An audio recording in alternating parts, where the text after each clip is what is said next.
I will make of you a great nation. You shall be the father of many nations. I will multiply you exceedingly. You will spread abroad. Kings shall come out of you.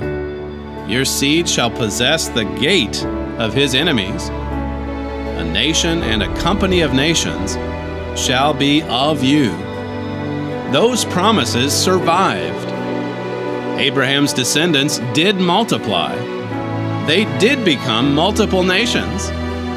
They did include numerous kings. But for 2,520 years, those who descended from the nation of Israel did not have national greatness. Then came 1800. Is this possible that those ancient promises would finally be fulfilled? This is modern, documented, recent world history. What happened in world history in 1800? The world leaped into a more modern, more industrialized age, and the rise of two great nations is what shaped it. Or, to be more specific, the rise of a nation and a company of nations. In the 1800s, two nations rose to world prominence and rose suddenly. The first one would dominate the 1800s. The other would dominate the 1900s. Those two nations were Britain and America. Britain rose first. Its empire began to rise in the early 1600s, but it came to dominate the world during the 1800s. That century is known as Pax Britannia, peace dominated by Britain. Britain was not just a nation. It was, and still is, a company of nations. A company of nations that suddenly and surprisingly became the greatest world empire in human history. Britain was the world's greatest power, a trading empire, the home of the Industrial Revolution. More than 13 million square miles, more than 60 countries, more than 400 million subjects, more than 20% of the world's population. The sun never set on this company of nations.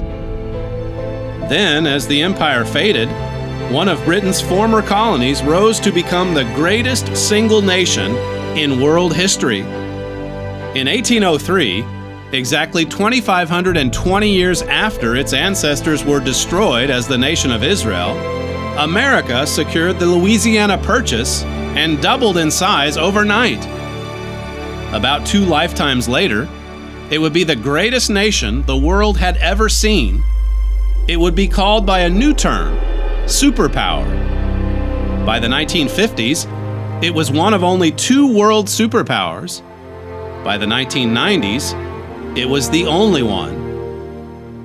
During the 1800s and 1900s, Britain and America led the world in wealth, in standards of living, in political power, in military power. By 1950, the United States alone produced more than half of the world's oil and 60% of the world's steel. Combined, the United States and the British Commonwealth produced 60% of the world's crude oil, not including vast foreign investments. They produced and consumed 2/3 of the world's electricity. They mined 2/3 of the world's coal.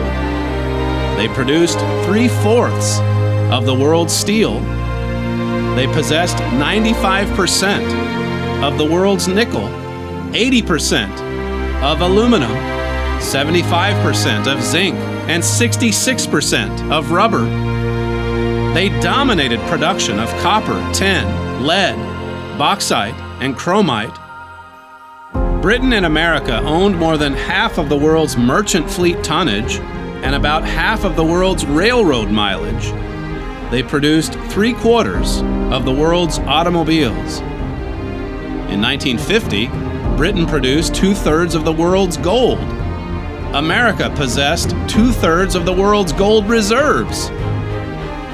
In the 1800s and 1900s, Britain and America controlled the world's most important ports, the world's most important straits, the world's most important canals, the most important mountain passes, the world's most important gates, you might say.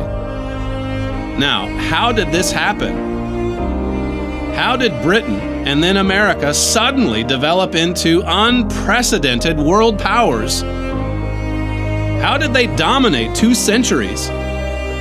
How did they become economic and military superpowers?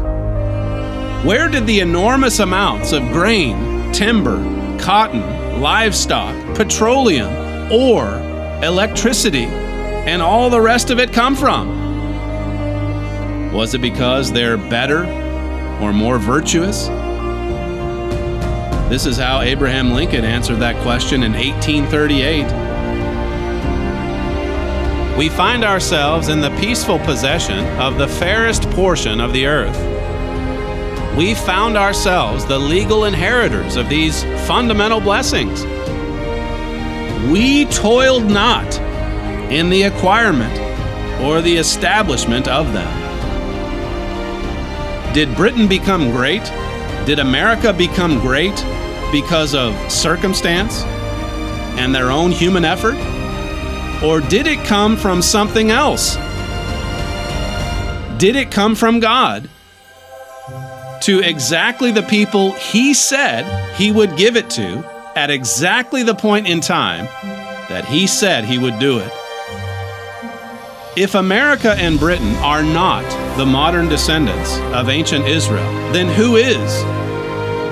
And if the advantages that America and Britain suddenly received are not blessings that arrived exactly when the Bible specified, then what are they?